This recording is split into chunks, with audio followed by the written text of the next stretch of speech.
March of the Ages, Desert Conquest. We got unlucky 2 times. Now can we get lucky the 3rd time? The 3rd new KvK is here, and that's Heroic Anthem Power Up.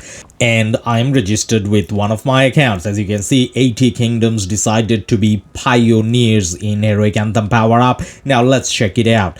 First thing, the shop is unchanged, so it's exactly how it was before for normal Heroic Anthem and Strife of 8.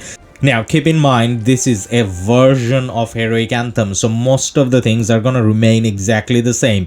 And when we say exactly the same, if we click on the rules, we can kind of read through everything it says. You know what, we are not gonna read through the whole thing. I'm just gonna give you the updated highlights. So you got support skill, you got favor, you got bastions, you got fog, so that's exactly the same as before. So what are the things that are changing? The first thing is ranged combat. So this is where you get 2 new commanders. We made a video about it, about the commander skills and all that, so check that out if you haven't yet. And let's see what else can we find out. So arrow towers doesn't do severely wounded. So arrow towers are not gonna be deadly, they're just gonna be annoying because they only do slightly wounded, which means when your march comes back home, you won't have a hospital bill from taking damage from the arrow towers, which is great.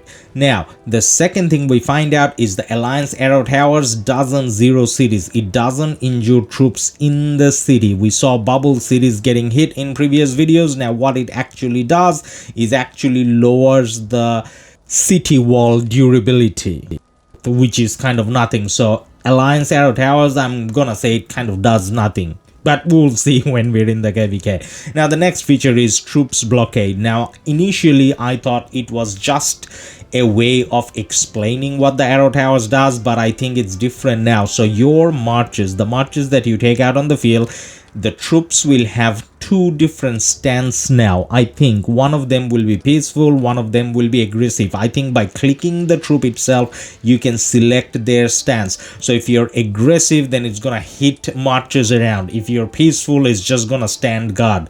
That's how I kind of read it, but we'll find out soon enough. And then the next thing we find out is diplomacy. So under coalition diplomacy, your alliance or your coalition can actually select their stance with other coalitions, whether it be in the same camp or a different camp. And what that does is it ensures that when you're doing a blockade or when you're doing arrow towers, alliance arrow towers, whatever you're doing, they're not going to target those allied coalitions or friendly coalitions. Now other than that, nothing else actually changed. Now in terms of the coalition, I do not think it's gonna be similar to what we had in light and darkness. It's probably gonna be alliance stances that you can change, as in whether friendly or enemy or whatever, you should be able to change within the KvK, I think, rather than being predetermined up front.